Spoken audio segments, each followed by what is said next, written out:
इससे पहले हमने क्या बात करी? आनुवंशिक रूप से रूपांतरित फसल और आनुवंशिक रूप से रूपांतरित जंतु, ट्रांसजेनिक क्रॉप और ट्रांसजेनिक एनिमल्स। अब आज जो हम बात कर रहे हैं वो किसके बारे में? ट्रांसजेनिक सूक्ष्म जीव, यानी सूक्ष्म जीवों के अंदर भी हम कुछ लाभदायी या आर्थिक महत्व के जीन्स का समावेश कर सकते हैं, तो भी क्या होगा? मनुष्य को कहीं ना कहीं फायदा होगा। तो देखिए डेफिनेशन लिखी है हमने कि ऐसे जीन्स जो इंसर्ट कराए जाते हैं लाभकारी क्रियाओं के लिए, वो जीन क्या कहलाते हैं? लिखा है ट्रांसजीन कहलाते हैं, और इसके कारण जो जीव उत्पन्न होते हैं वो ट्रांसजेनिक जीन कहलाते हैं। ये आपको मालूम है। फिर भी डेफिनेशन पढ़ लेते हैं कि आनुवांशिक अभियांत्रिकी द्वारा सूक्ष्म जीवों, पौधों एवं जंतुओं में अच्छे जीन प्रविष्ट कराए जाते हैं जो उनकी गुणवत्ता में क्या करते हैं? सुधार करते हैं। ऐसे जीन ट्रांसजीन कहलाते हैं। अब देखो कौन कौन से सूक्ष्म जीव, कुछ के एग्जाम्पल लिखे हैं मैंने कि उनके अंदर परिवर्तन कराया है और वो हमारे लिए क्या रहे? लाभकारी रहे। ठीक है। अब देखो सबसे पहला, अब मक्का की जड़ों में, मक्का जनरली क्या होता है? पानी से जल्दी खराब हो जाता है या उसकी जड़ें सड़ गई तो क्या होगा? पूरा पौधा ही गिर जाएगा। क्योंकि आपने देखा होगा मक्का एक बीजपत्री पौधा है और एक बीजपत्री पौधों में अपस्थानिक जड़ें पाई जाती है, मालूम हो तो। और ये अपस्थानिक जड़ें कहाँ होती है? ऐसी भूमि की ऊपरी सतह पर ही फैली रहती है। और मक्का में देखा होगा आपने तिरछी जड़ें होती है, यानी ऊपरी लेवल पर ही है। सभी एक बीजपत्री में ऊपरी सतह पर ही जड़ें होती है। अब जड़ खुद सड़ गई है, कमज़ोर पड़ गई है, तेज़ हवा आंधी आई तो पूरा पौधा ही क्या होगा? गिर जाएगा।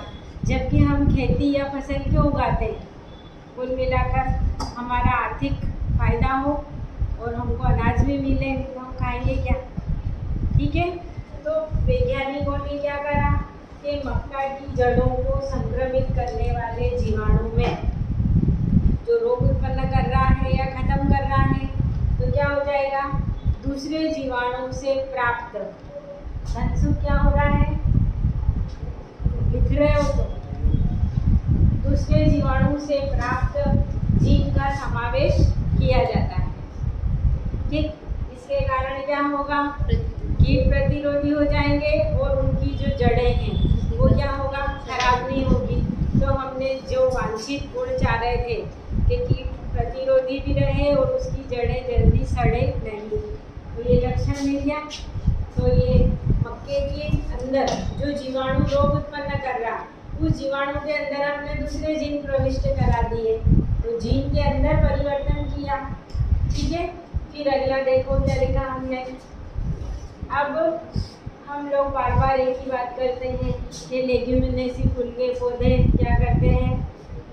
नाइट्रोजन स्थिरीकरण करते हैं और उनकी छठी से पढ़ते आ रहे हो कि जड़ों में गांठें पाई जाती है, रूट नोड्यूल बन जाती है, उनमें राइजोबियम होता है, राइजोबियम को रहने के लिए जगह मिल रही है और ये पौधे को नाइट्रोजन स्थिरीकृत करके देता है। जितने भी लेग्यूम्स हैं, फलीदार पौधे हैं, वर्षों से पढ़ते आ रहे हैं और ये सहजीविता का बहुत अच्छा उदाहरण है। लेकिन अब वैज्ञानिकों ने क्या कर लिया कि जो लेग्यूमिनेसी फैमिली के पौधे होते हैं उनमें हमने क्या करा? उनकी जड़ों में नाइट्रोजन स्थिरीकरण करने वाले जीन्स ही क्या कर दिए? प्रविष्ट कर दिए। तो अब वो पौधा खुद ही क्या करता है?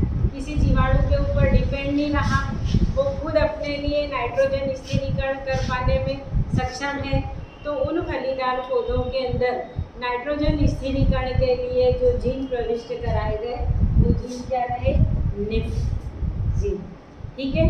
इसके बाद देखिए आप, अब हम कई बार पढ़ते हैं पारिस्थितिक तंत्र, जहाँ पर जैविक और अजैविक घटक सभी एक दूसरे के ऊपर निर्भर हैं, सभी एक दूसरे को लाभ पहुँचा रहे हैं, इसीलिए पूरा इकोसिस्टम चल रहा है सामान्य रूप से, संतुलित रूप से।